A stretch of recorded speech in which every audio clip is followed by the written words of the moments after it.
Olá, sou William Lima, doutor em Educação Física e gostaria de conversar com vocês hoje sobre antropometria. Frequentemente as pessoas têm me perguntado sobre qual é melhor, bioimpedância ou antropometria? E eu gostaria de deixar isso bem claro que são duas propostas diferentes. Apesar das duas quantificarem por meios diferentes a quantidade de gordura corporal, e essa diferença faz com que você escolha uma ou outra de acordo com a sua possibilidade de trabalho. Para ser mais claro, imagina comigo, você tem por objetivo identificar com o treinamento o quanto que o indivíduo está ganhando de massa muscular, o quanto que ele está perdendo de gordura corporal. E aí, quando você faz uma avaliação antropométrica, você tem a possibilidade de medir perímetros corporais, você tem a possibilidade de medir dobras cutâneas e identificar o quanto que essa gordura está localizada em região por região do corpo. E você ainda tem a possibilidade de calcular massa gorda e massa magra, além de destrinchar essa massa magra em peso muscular, peso residual, que corresponde ao peso das vísceras, mais peso ósseo. Quando você faz uma avaliação por bioimpedância, apesar da bioimpedância, ela já te dá o resultado do percentual de gordura, distinguindo para você massa gorda e massa magra, mas você não consegue separar essa massa magra em massa óssea, massa residual e massa muscular. Esse processo depende de outras fórmulas que a bioimpedância não tem. Outro problema com relação à bioimpedância é que para que ela funcione bem, você depende de uma série de contribuições do avaliado. Por exemplo, para que a pessoa faça uma bioimpedância e tenha bons resultados, ela não pode ter ingerido qualquer comida ou alimento, seja sólido ou líquido, nas últimas 4 horas precedentes ao teste. Não pode ter ingerido café porque é uma substância diurética. Não pode ter ingerido nenhum tipo de remédio, de medicamento diurético. Também tem que ter evitado atividade física nas últimas 48 horas. Tem que ter evitado a exposição ao sol, que levou à desidratação também nas últimas 24 horas. Tem que ter urinado 30 minutos antes do teste. Vocês estão percebendo que é uma série de recomendações para que o teste realmente dê certo. E o grande problema é que a maioria dos profissionais que usam bioimpedância, eles não indicam para o avaliado que ele tem que seguir esse procedimento. Simplesmente chegam na hora e falam assim, vamos fazer uma bioimpedância? Vamos fazer uma bioimpedância aqui e identifica qual que é o percentual de gordura corporal do indivíduo. A bioimpedância tem uma coisa muito legal, ela avalia a quantidade de água que o indivíduo tem acumulado.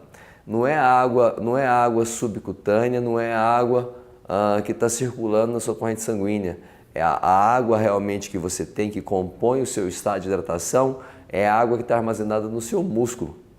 E aí a bioimpedância, ela vai medir uma corrente elétrica.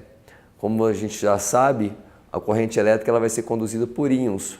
E a gente tem esses íons mais diluídos no meio aquático, na água. E onde a gente tem mais água no nosso corpo? No músculo.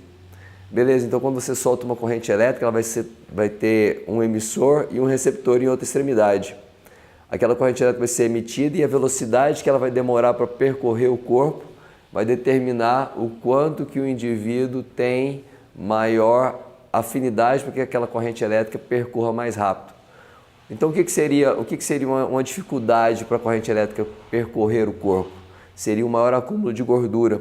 Como a gente sabe, a gordura ela é apolar. Ela vai ter uma aversão à água e aí ela vai dificultar a condutibilidade da corrente elétrica. Então, quanto mais gordura o indivíduo tiver acumulada, maior a dificuldade da corrente elétrica percorrer de um ponto A a um ponto B.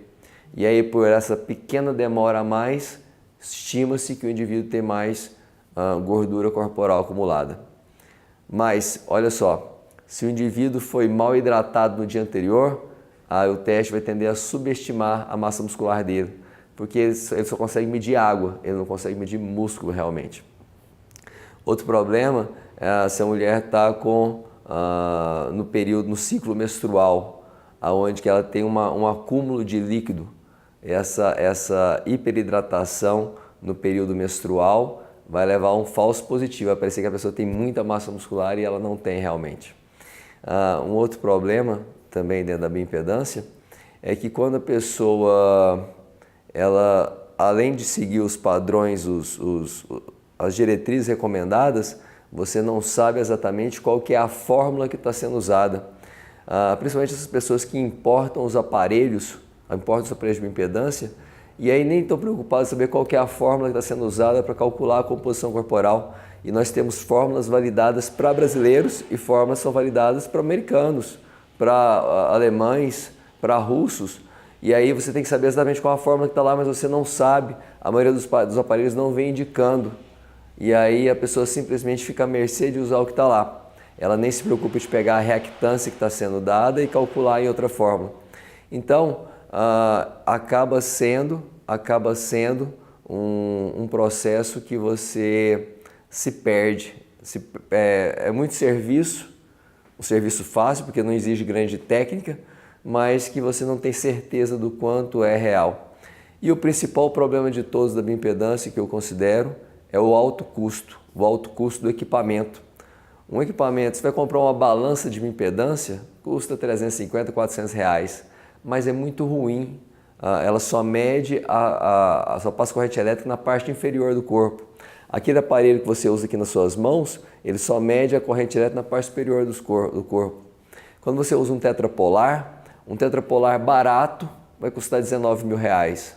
Um tetrapolar de melhor manuseio, de melhor qualidade, ele vai custar 60 mil reais. Então é um equipamento muito caro para que você gaste e tenha pouco retorno. Talvez você vai ter que vender muita avaliação física para isso.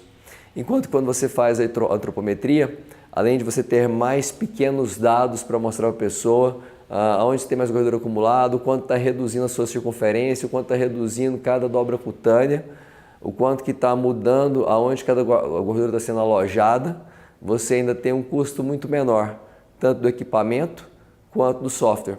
A gente sabe que tem muitos softwares no mercado que são caros, mas a maioria das fórmulas dá para ser colocada no Excel e você trabalhar de uma forma bem mais barata. Mas eu gostaria de levantar essa discussão justamente para que vocês pensem sobre isso. O quanto de dados que vocês conseguem obter com a antropometria é uma situação muito mais rica. E você calcula outras coisas também, você calcula a área muscular, você calcula riscos cardiovasculares a partir de índices corporais, que são bem legais para você criar uma série de perspectivas para prescrever o treinamento. Gostaria de convidá-los a pensar sobre isso.